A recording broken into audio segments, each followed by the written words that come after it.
And this is Scott Chase, Hotline KZ106. Hey, Scott Chase, it's Paul Hammond from Get the Let Out. I've been looking forward to talking to you, man. Anybody that's as big a Led Zeppelin fan as you are. Hey, right back at you. Man, and what a place. Have you guys played the Caverns at Pelham before? I should know, but I don't.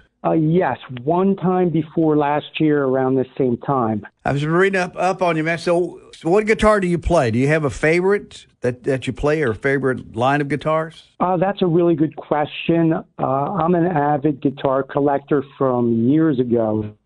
My collection's pretty extensive. I own over 100 different electric guitars and acoustics and all kinds of old amplifiers.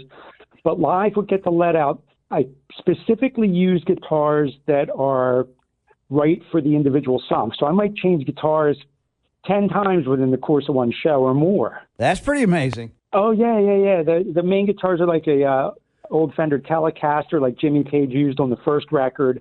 Of course, the 59 style Les Paul standard, with the PAF humbuckers. What else do I got? Believe it or not, Fender Stratocaster with the whammy bar. Like you used on Presents for Your Life, or When We Do in the Evening, that was a Stratocaster.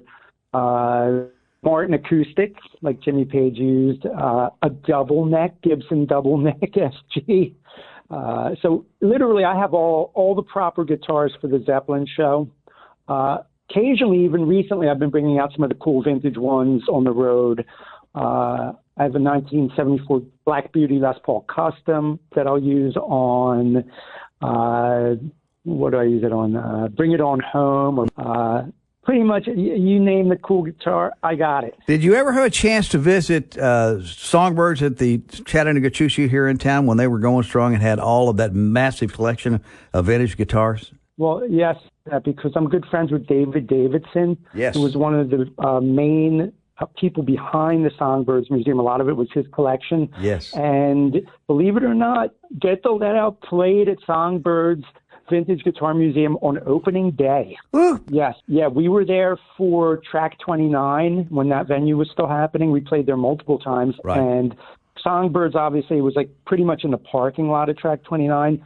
And I had been friends with David for a while through the Vintage Guitar Connections and his daughter Paige, who was super nice. And it just so happened, it worked out that we were able to go there during the day, and we did an acoustic sit-down set of a couple different numbers. And I ended up actually playing one of Les Paul's guitars. Oh, my gosh. It was a vintage, like Gibson L50 or something. And yes, so very familiar. Every time we were there, we'd visit it. And it was very sad to see it go, via the pandemic. Oh, yeah. But there is a documentary on it online. If you haven't seen it, or any of your listeners haven't seen it, it's totally worth watching. As a, guitar collector and player and stuff, I have to say it's worthwhile. If you're not a collector, my wife, she likes guitars and stuff, but she's, it's my job. Mm-hmm. She even enjoyed it. So it's worth watching. I'm talking to Paul Hammond with Get the Let Out, playing this weekend on Saturday night at the Caverns in Pelham, Tennessee. You, a great guitar player, obviously, and putting this all together, but you have a history of also doing a lot of producing, a lot of engineering, a lot of songwriting, and I was reading some of the bio on you, and some of the folks, of course, you would guess that Jimmy Page was an influence of Jimi Hendrix, but also Chet Atkins. Did you ever have a chance to meet Chet Atkins? I'm just curious. Unfortunately, no. I would have liked to have, because he absolutely is one of my all-time favorite guitar players and influences, along with Les Paul, of course, and Jerry Reed. I mean, talk about a monster player. He was great.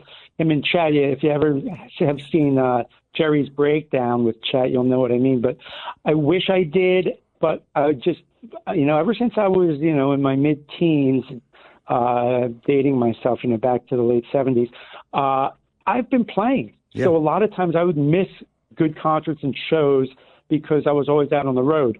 One guy that I did see that some of your listeners might know, you might know, Jerry Douglas. Yes. Master of the Dobro. Yes. I got to see him at our local theater, literally like 5 feet away from him. Plays with Alison Krauss, right? Exactly. Yes. One of the best dobro players in the world, in like lap style, and just amazing. So I really appreciate all styles of music and guitar playing. So anytime I can catch something amazing, I will. But I've been playing so much. It's been my life for so long. most of the times the great acts are around, I'm out on the road playing. So you've done some tech work for some of the big ones too, man. Stones, Aerosmith. Wow. What a resume. Yeah, I was in the recording studio business in Philadelphia in the late 80s, early 90s, working for the guys that were known as the Butcher Brothers, Phil and Joe Nicolo. And they ran Studio 4, which became really big. They went over the top with, I guess originally it was Cypress Hill and the Fugees and Lauryn Hill, where they, hit gold and platinum. Then they did Urge Overkill and Ishwalla. So many acts. I mean, Joe's got pretty much 100 gold and platinum records. And, they were really good friends of mine growing up, as well as the Hooters. My friends Eric and Rob from Zeppelin, they wrote, what did Rob write? He wrote Time After Time with Cyndi Lauper, and Eric wrote the song One of Us with Joan Osborne. So I was there with him when it went to number one. So I've had a long history in the music business in Philadelphia before Get the Let Out. And Get the Let Out happened, and I was happy to do it because I love Led Zeppelin. Yeah, I get it. I couldn't say, I was like, all right, well, and I didn't think it would get as big as it did. And over time, it took off, and the fans really accepted what we were doing because we were doing the studio recorded versions of Led Zeppelin, which everybody knows, from years of playing it on the radio, from, whether it's your vinyl records or your cassette tapes or the 8-track in the car or the CD eventually and now MP3. But Zeppelin is still as big as it ever was. To be able to do it at the level we do it, it's been fantastic. You got a favorite Led Zeppelin song or favorite Led Zeppelin album? I do. My favorite Led Zeppelin album would be Led Zeppelin 3 because it's got some of the off-the-beaten track songs that are really quite fantastic that don't get as much play on the radio as they should have. For instance, Since I've Been Loving You. Great song.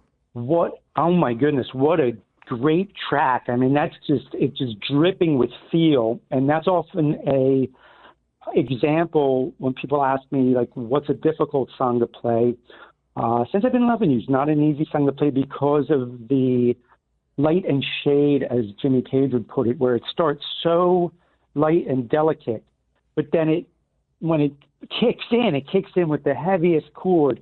So you need to have touch sensitivity and dynamics to be able to play that properly. If you played it all at one level with the same pressure, the same touch, it wouldn't sound proper. To do it like Zeppelin, you have to have a touch sensitivity range of not even 1 to 10, 1 to 100. That's one of those songs, as well as what's another one off of that record? Out on the Tiles, another great song. For songs, though, I guess one of my all-time favorites, which is a lesser-known track, but people love when we play it, is The Rover. Wow. It takes me back to my youth. And and that's what it does for a lot of people. The songs we play, it takes them back to a better time. Bell bottoms and I do know. All too well. I do know. I know, and it does. And it's all about that. It's all about that trip and taking people back to those times that were so special to them. And that opportunity will present itself coming up this weekend. It's on Saturday night at the Caverns, Pelham, and it's a great venue and a great band. Get the Let Out, a celebration of the Mighty Zepp with Paul Hammond, of course, fronting the band, putting that all together.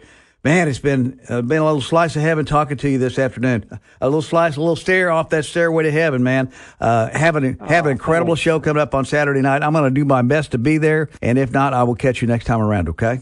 Scott, and it is literally one of the best sounding venues that we play at, and we play at some amazing venues. In fact, this will be our 10th year at the amazing Red Rocks Amphitheater in Denver, Colorado. Man. And I'll tell you what, that's like magic. But so are the Caverns. So wow. Looking forward to seeing everybody there. That's a big endorsement for sure, man. I appreciate it. The link for tickets and info, as always, at KZ106.com, along with a live stream. Get the Let Outs, Paul Hammond. Thank you, man. Appreciate you, buddy. You're very welcome. Thanks, Scott.